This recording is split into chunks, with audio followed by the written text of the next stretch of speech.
القرآن القرآن القرآن القرآن قرآن کریم ترجمہ اور تفسیر کے ساتھ سیکھیے ہمارے ساتھ ہمارے چینل ایتھیکل گائیڈنس پر۔ السلام علیکم ورحمۃ اللہ وبرکاتہ۔ الحمدللہ والصلاة والسلام علی رسول اللہ، اما بعد، قال اللہ تبارک وتعالی فی القرآن المجید والفرقان الحمید، اعوذ باللہ من الشیطان الرجیم، بسم اللہ الرحمن الرحیم، والمطلقات یتربصن بانفسہن ثلاثۃ قروء ولا يحل لهن ان يكتمن ما خلق اللہ فی ارحامہن ان كن يؤمن بالله واليوم الآخر وبعولتهن احق بردهن في ذلك ان ارادوا اصلاحا ولهن مثل الذي عليهن بالمعروف وللرجال عليهن درجة والله عزيز حكيم۔ آج کی گفتگو سورۃ البقرہ کی آیت نمبر 228 سے شروع ہوگی۔ اس میں اللہ تبارک و تعالی فرماتا ہے کہ وہ عورتیں جنہیں طلاق دے دی گئی وہ 3 حیض تک انتظار کریں۔ وَلَا يَحِلُّ لَهُنَّ أَن يَكْتُمْنَ مَا خَلَقَ اللَّهُ فِي أَرْحَامِهِنَّ إِن كُنَّ يُؤْمِنَّ بِاللَّهِ وَالْيَوْمِ الْآخِرِ، ان کے لیے جائز نہیں ہے کہ وہ ان کے رحموں میں جو اللہ تبارک و تعالی نے تخلیق کر دیا ہے اسے چھپائیں، اگر وہ اللہ اور آخرت کے دن پر ایمان لانے والی ہیں۔ وَبُعُولَتُهُنَّ أَحَقُّ بِرَدِّهِنَّ فِي ذَلِكَ إِنْ أَرَادُوا إِصْلَاحًا، اور ان کے شوہر اس مدت میں انہیں لینے کے لوٹانے کے زیادہ حقدار ہیں اگر وہ اصلاح کا ارادہ رکھتے ہوں۔ وَلَهُنَّ مِثْلُ الَّذِي عَلَيْهِنَّ بِالْمَعْرُوفِ، اور معروف کے مطابق ان عورتوں کے لیے بھی اسی طرح کا حق ہے۔ وَلَهُنَّ مِثْلُ الَّذِي عَلَيْهِنَّ بِالْمَعْرُوفِ وَلِلرِّجَالِ عَلَيْهِنَّ دَرَجَةٌ، اور مردوں کو ان کے اوپر ایک درجہ حاصل ہے۔ واللہ عزیز الحکیم، اور اللہ تعالیٰ غالب حکمت والا ہے۔ اس آیت میں طلاق اور اس کی عدت کے حوالے سے بات ہوئی ہے، اور آگے بھی ہم چند آیات ان کا ترجمہ پڑھ کر پھر اس حوالے سے کچھ تفصیلی باتیں کرتے ہیں انشاءاللہ تعالی۔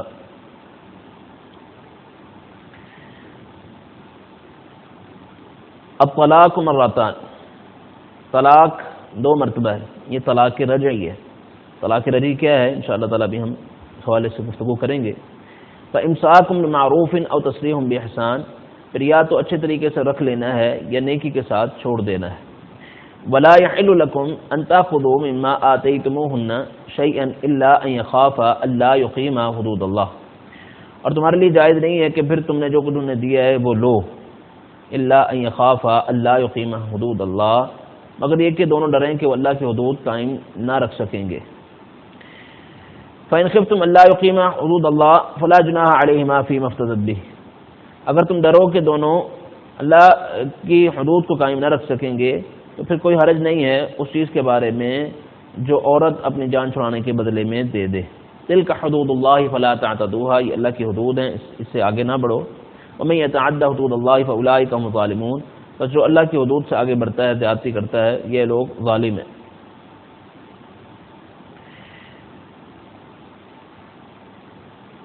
طلاق کے تعلق سے یہ بات سمجھ لی جائے پہلے، جیسا کہ یہاں طلاق مرتان سے مراد طلاق رجعی ہے، اور اس سے پچھلی آیت میں آیت نمبر 228 میں طلاق کی عدت ایک بیان ہوئی ہے، وہ کون سی عدت ہے اس حوالے سے ہم بات کریں گے۔ پہلے طلاق کا طریقہ سمجھ لیا جائے۔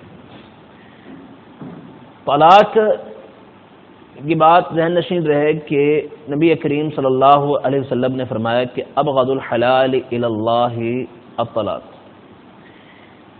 کہ وہ کام جو حلال تو ہیں لیکن اللہ کو ناپسندیدہ ہیں، ان میں سب سے زیادہ ناپسندیدہ ترین جو چیز ہے وہ طلاق۔ طلاق اللہ کو انتہائی ناپسندیدہ ہے۔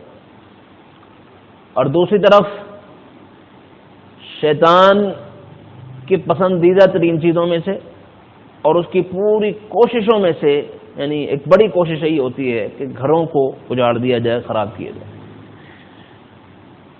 جادو ہے، ہم پہلے پڑھ آئے ہیں، جادو کے بھی بنیادی نقصانات میں سے ایک نقصان یہ ہے کہ جادو کے ذریعے سے جو ہے وہ گھروں کو توڑا جاتا ہے اور میاں بیوی کے درمیان جو ہے وہ تعلقات کو خراب کیا جاتا ہے.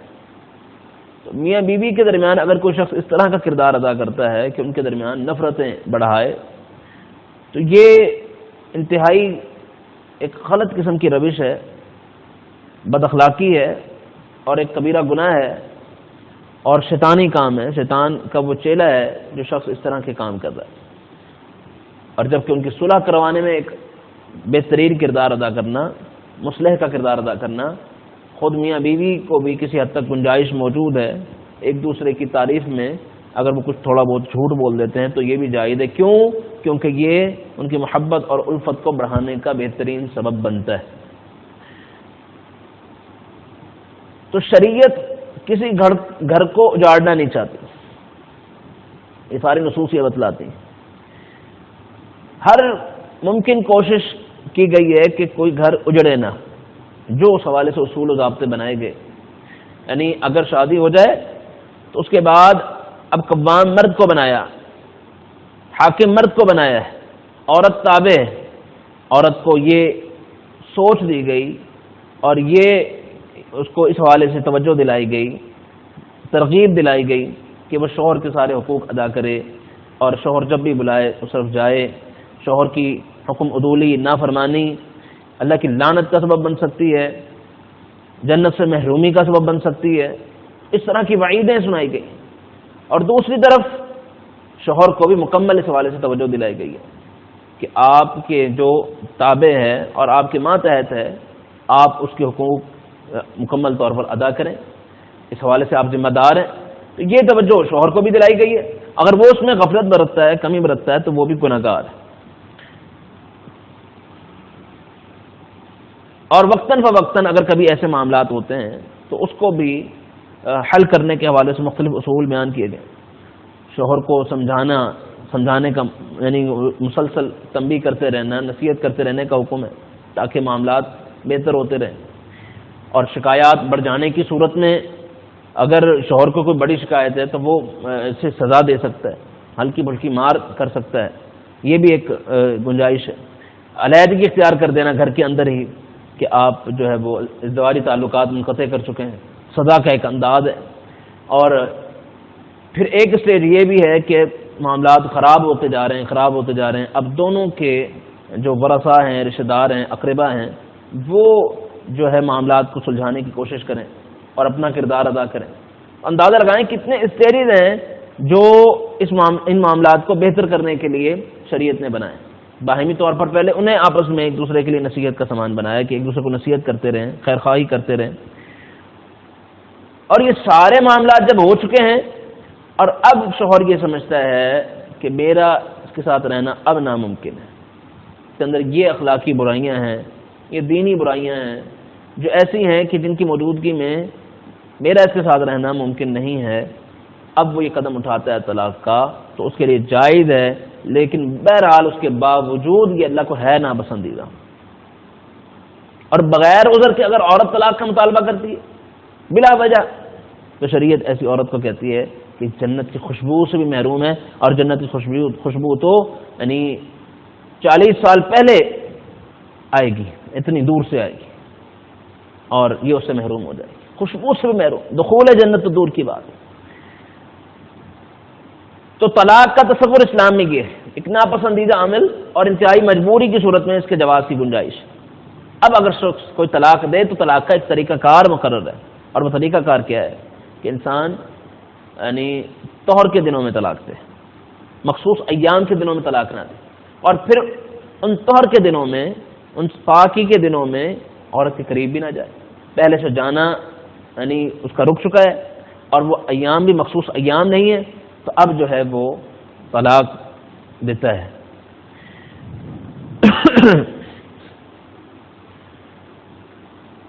اب جو اس نے طلاق دی ہے یہ پہلی طلاق ہے، اس کو رجعی طلاق بھی کہا جاتا ہے. رجعی اس لیے کہ شوہر کو رجوع کا حق ہے، شوہر رجوع کر سکتا ہے. اور مدت کیا ہے؟ وہ 3 جو یعنی حیض ہیں اس کے دوران شوہر رجوع کر سکتا ہے.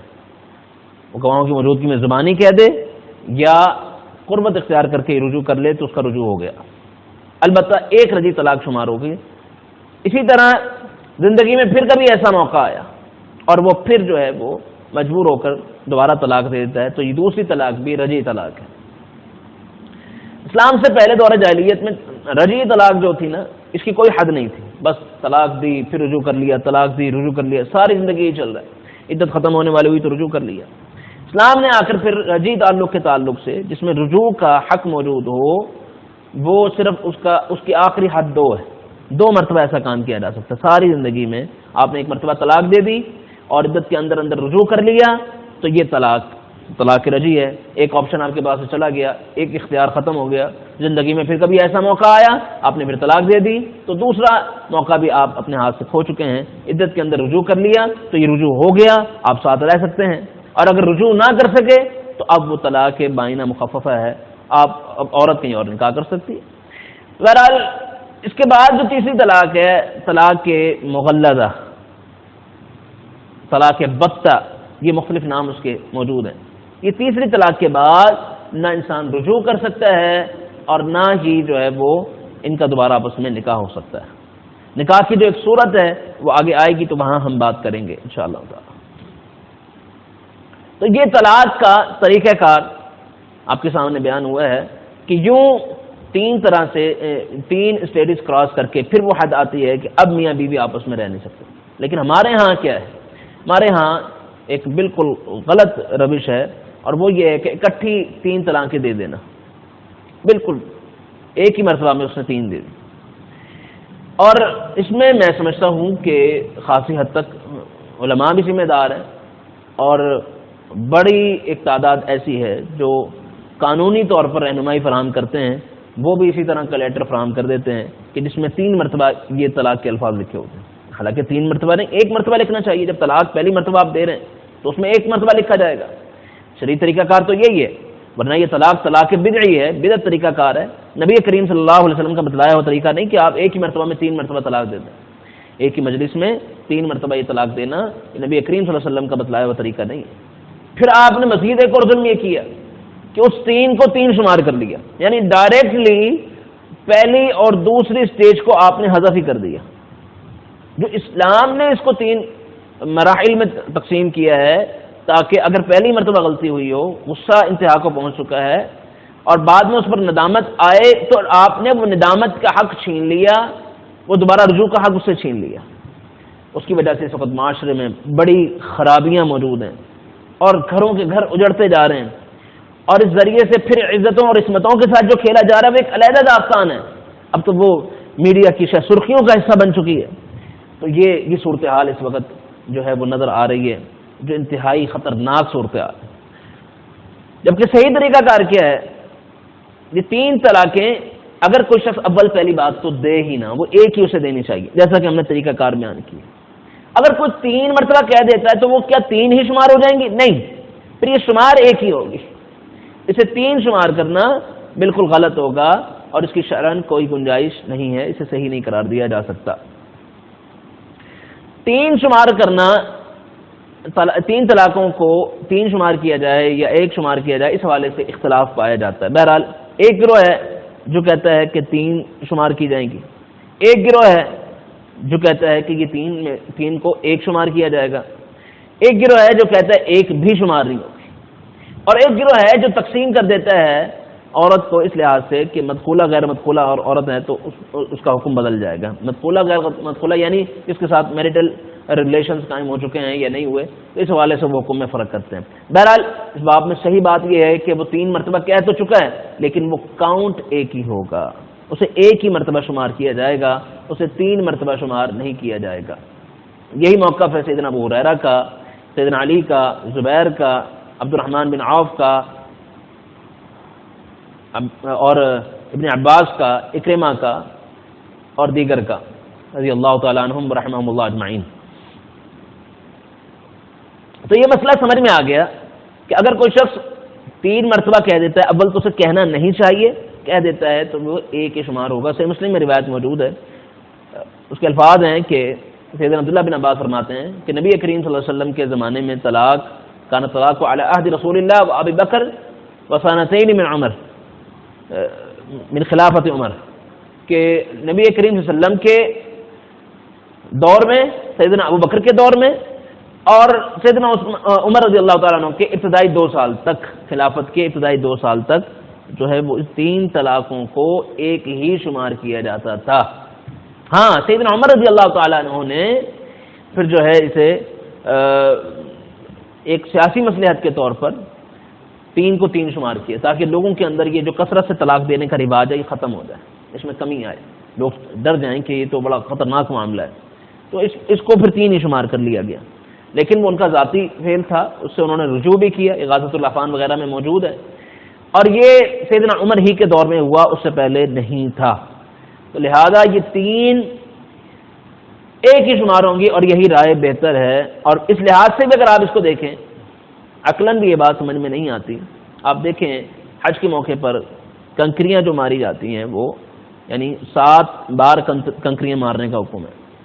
اگر کوئی شخص 7 کنکریاں اکٹھی لے اور وہ کہے کہ میں نے یہ 7 کنکریاں اکٹھی مار دیں اور میری 7 مرتبہ شمار ہو گئیں، تو یہ 7 مرتبہ شمار نہیں ہوتی، اسے 7 کنکریاں مار دیں علیحدہ سے، تو یہ اگر وہ اکٹھی مارے تو یہ غلط ہوگا، سب کے ہاں یہ بات واضح ہے۔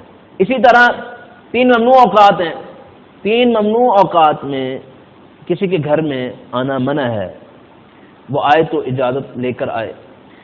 اب اگر ایک شخص ایک ہی مرتبہ تینوں اوقات کی اجازت لے لے، جناب میں نے 3 مرتبہ اجازت لے لی ہے صبح کے وقت میں، لہذا وہ قیلولہ کے وقت کی اجازت بھی ہو گئی، عشاء کے بعد کے وقت کی اجازت بھی ہو گئی، اور صبح سے پہلے کے وقت بھی کی اجازت بھی ہو گئی، لہذا وہ تینوں اوقات میں آتا، پھر کوئی روکے تو کہے کہ جناب میں نے وہ ایک ہی مرتبہ اجازت لے لی تھی تینوں اوقات کی، میں نے 3 مرتبہ پوچھ لیا تھا، اور اس کا مفہوم یہ ہے کہ تینوں اجازتیں مجھے مل گئی، تو ہر شخص یہی کہے گا کہ بھائی ہر مرتبہ جب آپ آؤ گے تو اجازت لے کر آؤ گے، ایک ہی مرتبہ سب کی اجازت کس طرح سے یعنی یہ عقلاً ممکن ہے؟ تو لہذا یہ ایک ہی مرتبہ 3 مرتبہ طلاق کیسے ممکن ہے، جس کو شریعت نے مختلف مراحل میں تقسیم کر دیا ہے؟ آپ پہلے 1 رکعت پڑھتے ہیں نماز میں، پھر دوسری پھر تیسری، آپ پہلی رکعت میں کہتے ہیں کہ میں یعنی ایک ہی رکعت کو جو ہے نا وہ 4 رکعت کی نیت سے پڑھ لیتا ہوں، ایک ہی رکوع وہ چاروں میں وہ چاروں رکعت کا ایک ہی مرتبہ میں ایک ہی رکوع میں جو ہے وہ ساری تسبیح کر دیتا ہوں، اور جو ہے پہلے رکعت کی سجدوں میں ہی میں 4 رکعت کی سجدوں کی تسبیح کر دیتا ہوں، تو وہ کیا شمار ہو جائیں گی؟ نہیں شمار ہوں گی۔ کیوں؟ کیونکہ شریعت نے ان سارے اذکار کو 4 حصوں میں تقسیم کی ہے، تو یہاں طلاق کو بھی شریعت نے 3 حصوں میں تقسیم کی ہے، 3 مراحل میں تقسیم کی ہے، لہذا ان 3 مراحل میں ہی وہ اختیار کیا جائے گا اگر آپ شریعت کو ماننے والے ہیں۔ لہذا اس حوالے سے جو لوگ یہ راہ اختیار کرتے ہیں کہ ان تینوں کو 3 شمار کرتے ہیں، ایک تو یہ سختی، اور پھر اس کے ساتھ مزید جو آگے مرحلہ ایک اور سختی کا آتا ہے، وہ انشاءاللہ اگلی آیت کی روشنی میں ہم اس پر بات کریں گے، وہ اور زیادہ خطرناک پہلو ہے۔ تو یہ جب طلاق دے دی، اب رجوع کا معاملہ ہے، رجوع کے لیے عدت مقرر ہوئی ہے، وہ عدت مختلف ہے، یعنی عورتوں کے لحاظ سے ایک عورت وہ ہے جو عورت غیر مدخولہ ہے، اور ایک عورت مدخولہ ہے۔ غیر مدخولہ یعنی جس سے کوئی میریٹل ریلیشنز قائم نہیں ہوئے، اس کی کوئی عدت نہیں ہے، ادھر طلاق دی، ادھر وہ اسی دن چاہے تو وہ کسی اور سے نکاح اس کا ہو سکتا ہے۔ لیکن دوسری عورت جو ہے مدخولہ، میاں بیوی کے ازدواجی تعلقات قائم ہو چکے ہیں، اب یہ جو عورت ہے پھر اس کو آپ مزید 4 قسموں میں تقسیم کر سکتے ہیں۔ ایسی عورت جس کو ابھی مخصوص ایام آنا شروع ہی نہیں ہوئے، ایسی عورت جس کے مخصوص ایام آنا بالکل بند ہی ہو گئے بڑھاپے کی وجہ سے، بڑی عمر کی وجہ سے، یا تو ابھی آنا شروع نہیں ہوئے کم عمری کی وجہ سے، یا ختم ہو چکے ہیں بڑی عمر کی وجہ سے، تو یہ عورتیں 3 مہینے عدت گزاریں گی، 3 مہینے کے اندر اندر ان سے رجوع کیا جا سکتا ہے اگر طلاق رجعی ہے، پہلی یا دوسری طلاق ہے، اور اگر طلاق تیسری ہے تو پھر 3 مہینے کے بعد ہی کسی اور سے نکاح کر سکتی ہیں۔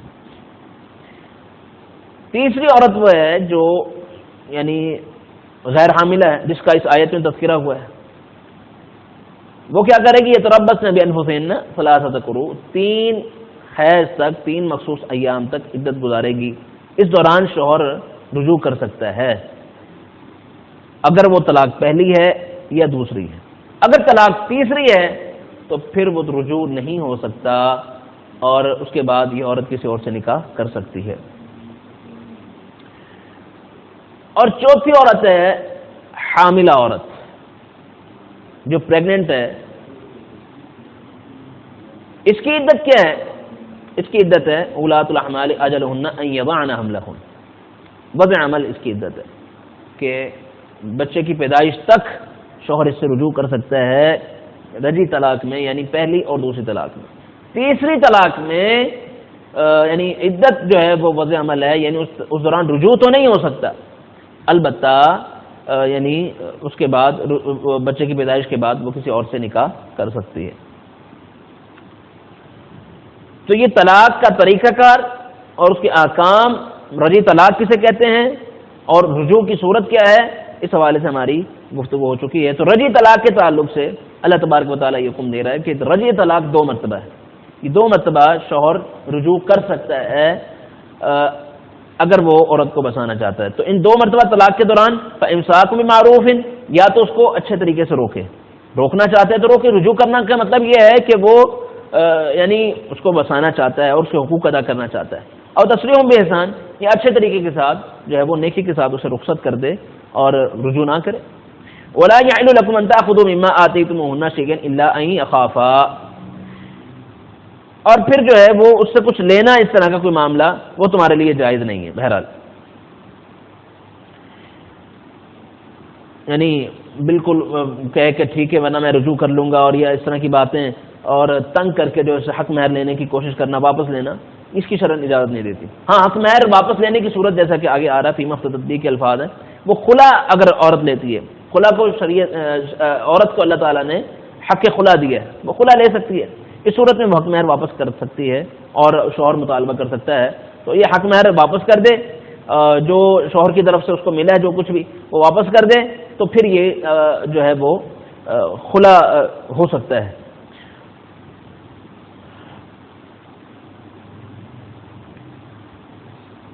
اس کے بعد اللہ تبارک و تعالیٰ فرماتا ہے تلک حدود اللہ، یہ اللہ کی حدود ہیں، فلا تعتدوها، ان میں تم زیادتی نہ کرو، حد سے نہ بڑھو.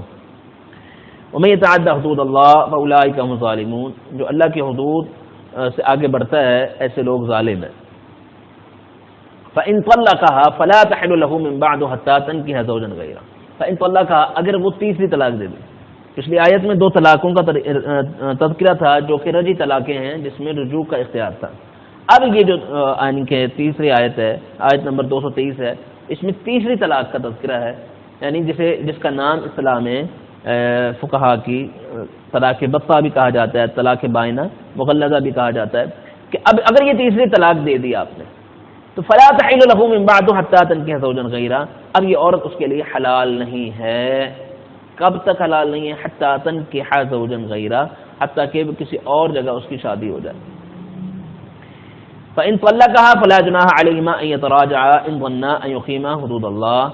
اگر وہ طلاق دے دے اس کو تو نہیں ہے گناہ ان دونوں پر کہ وہ رجوع کر لیں، اگر وہ یہ سمجھتے ہوں کہ وہ اللہ کی حدود کو قائم کر لیں گے، آپس میں ایک دوسرے کے حقوق کو ادا کریں گے. لیکن یہ دونوں، یہ صورت جو ہے رجوع کی طلاق رجی کی صورت میں ہے. وَتِلْكَ حُدُودُ اللَّهِ يُبَيِّنُهَا لِقَوْمٍ يَعْلَمُونَ، اور یہ اللہ کی حدود ہیں جس کو اللہ تعالیٰ بیان کرتا ہے جاننے والی قوم کے لیے. اب یہاں یہ مسئلہ بیان ہوا، تیسری طلاق کے بعد رجوع کی گنجائش نہیں ہے، لیکن اگر اس کا کہیں اور نکاح ہو جائے عورت کا اور اس سے علیحدگی ہو جائے دوسرے شوہر سے بھی، پھر جو ہے یہ طلاق ہو سکتی ہے، یہ دوبارہ ان کا نکاح آپس میں ہو سکتا ہے پہلے شوہر کے ساتھ. قرآن کریم جو یہ بات کہہ رہا ہے اس کا مفہوم یہ ہے کہ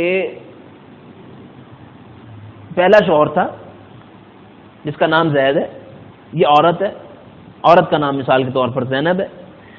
زید نے زینب کو پہلی مرتبہ طلاق دی اور 3 پیریڈز کے اندر اندر جو مخصوص ایام تھے اس کے اندر رجوع کر لیا، رجوع ہو گیا.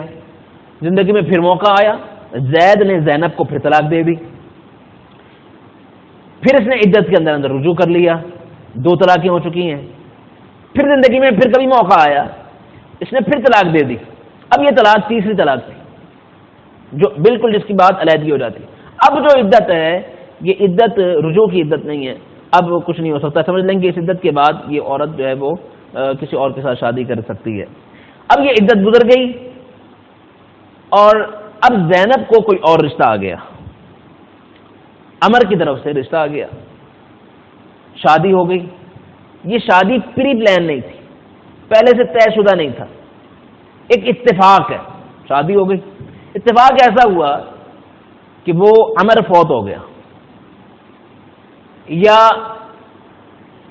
ان کے درمیان علیحدگی ہو گئی، لیکن وہ پری پلان نہیں تھی علیحدگی. باقاعدہ یہ رہے، ان کے ازدواجی تعلقات قائم ہوتے رہے، سب کچھ ہوا، شوہر فوت ہو گیا یا علیحدگی ہو گئی. اب جو ہے یہ زینب دوبارہ اپنے پہلے شوہر زید کے لیے حلال ہے، دوبارہ نکاح کر سکتی ہے، ان کا دوبارہ آپس میں شادی ہو سکتی ہے. لیکن یہ جب ہے جب یہ سب کچھ اتفاقاً ہوا ہو. لیکن اگر یہ سب کچھ پری پلان ہوا ہے، جس کا نام رکھا جاتا ہے حلالہ، کہ جناب حلالے کا مطلب یہ ہے کہ اس کو پہلے شوہر کے لیے حلال کر دیں. اور لوگ بعد ایسے اللہ تعالیٰ ایسے علماء سو کو ہدایت دے، وہ کہتے ہیں جناب ایسے معاملے میں ہماری خدمت لیں، ایسے الفاظ استعمال کیے جاتے ہیں. تو یہ یاد رکھیے گناہ کبیرہ ہے. نبی کریم صلی اللہ علیہ وسلم کے الفاظ ہے لعن اللہ المحلل والمحلل له، اللہ کی لعنت ہے اس شخص پر جو یہ حلالہ کرنے والا ہے اور جس کے لیے کروایا جا رہا ہے. یعنی دوسرا نکاح کرنے والا شخص بھی جو چند ٹکے لے کر جو ہے وہ عورت کی عصمت اور جو ہے عزت سے کھیلتا ہے، اور وہ شخص بھی جو غیرت کی اس جو ہے وہ دہلیز پر آ کھڑا ہوا ہے کہ جو اس طرح کا سودا بھی کر لیتا ہے. لا حول ولا قوت الا باللہ. عقل بھی اس بات کو قبول نہیں کرتی کہ جناب قصور تو مرد کا ہے، طلاق اس نے دی ہے، اور آپ جو ہے عورت کی عزت اور عصمت کی جو ہے بلی چڑھا رہے ہیں. یہ ایک انتہائی بھیانک جو ہے وہ طرز عمل ہے جو ہمارے معاشرے میں پایا جاتا ہے، جس پر اللہ کی لعنت ہے. سیدنا عمر کے دور میں سیدنا عمر وغیرہ اس کو زنا قرار دیتے تھے، ابن عمر وغیرہ رضی اللہ تعالیٰ عنہ اس کو زنا قرار دیتے تھے کہ یہ زنا ہے، یہ کوئی ایسا کام نہیں ہے جس کو شریعت نے جائز قرار دے دیا. اور بلکہ سیدنا عمر تو اپنے دور میں یعنی رجم کرنے کی، حد لگانے کی بات کرتے تھے کہ ایسا شخص جو اس طرح کا کام کرے گا. باقاعدہ نکاح پڑھایا گیا، اگرچہ گواہ موجود ہے، سب کچھ ہے، لیکن اتفاق ہو چکا ہے کہ جناب یہ مشروط نکاح ہے، جسے 1 دن بعد 2 دن بعد یا تھوڑے عرصے بعد طلاق دے دی جائے گی تاکہ یہ پہلے شوہر کے لیے حلال ہو جائے. یہ پہلے سے جو سب کچھ پلان ہو گیا ہے، اس بنیاد پر یہ نکاح حلالہ شریعت نے اسے حرام قرار دے دیا ہے. کیوں؟ کیونکہ یہ مزید کئی ایک برائیوں کا سبب بنتا ہے. دیکھیں نا، یہ برائیوں کا سبب بنا ہے نا. اب ایک بڑی تعداد ہے جو 3 طلاقوں کو 3 ہی شمار کر کے فوراً کہتی ہے جناب کوئی رجوع کا آپشن نہیں ہے، کوئی نہیں ہے، ہاں ایک ہے اور میں خدمت کے لیے حاضر ہوں. انا للہ و انا الیہ راجعون. یہ طرز عمل آج موجود ہے، اور یہ ایک انتہائی بھیانک بات ہے معاشرے کی. لوگوں کو علماء کی یہ ذمہ داری ہے، اور وہ لوگ جو اس حوالے سے آئلی قوانین کے حوالے سے جو ہے خاص مہارت رکھتے ہیں، ان کو یہ شرعی طور پر بھی یہ معلومات حاصل کرنی چاہیے اور اسے عام کرنا چاہیے کہ طلاق دینے کا صحیح طریقہ کار کیا ہے، تاکہ آپ کی ایک غلطی آپ کی عصمت اور عزت کا سودا نہ کر دے. تو ان آیات کی روشنی میں ہم نے طلاق کا طریقہ کار اور اس حوالے سے ایک معاشرے کی بڑی غلطی 3 طلاقوں کو اکٹھے دینا یہ غلطی ہے. اس پر سب متفق ہیں کہ اس طرح سے طلاق نہیں دینی چاہیے. اگر کوئی دے بیٹھا تو شمار کتنی ہوگی، 1 یا 3، اس پر اختلاف ہے. بہتر یہ کہ وہ 1 ہی شمار کی جائیں، اور 3 شمار کرنے والے غلطی پر ہیں، اور وہ تو اور زیادہ غلطی پر ہیں جو 3 کے بعد پھر حلالے کی بات کرتے ہیں. لا حول ولا قوت الا باللہ. اللہ تعالیٰ ہماری عزتوں کی حفاظت فرمائے. اللہ تبارک و تعالیٰ فرماتا ہے وَإِذَا طَلَّقْتُمُ النِّسَاءَ، آیت نمبر 231 ہے، لیکن وقت اجازت نہیں دیتا. ہم یہیں سے اپنی بات کو آگے اگلی کلاس میں شروع کریں گے. سبحانک اللہم و بحمدک، اشہد ان لا الہ الا انت، استغفرک و اتوب الیک.